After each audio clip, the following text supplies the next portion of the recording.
Është një makinë tërësisht elektrike, domethënë nuk është hibrid siç mund të mendojnë shumë njerëz. Ka një pavarësi apo autonomi prej rreth 190 kilometrash, me një konsum prej vetëm 12.7 kWh për 100 km. Makina nuk ka vaj, kështu që eliminohet ndrimi i vajit periodik. Makina duhet të ndrojë vetëm filtrin e kondicionerit për sa i përket filtrave. Ferrotat konsumohen më ngadalë se sa makinat normale.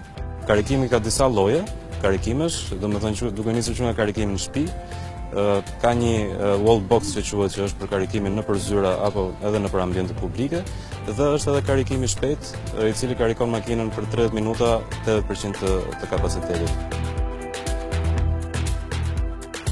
Këto mjete janë një risi për policinë e shtetit në kuadrin e projekteve që kanë për implementimin e teknologjive të reja.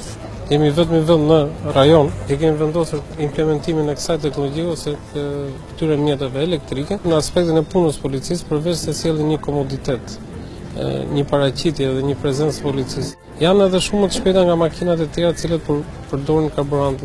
Arrin një shpejtësi 100 km për 10 sekonda.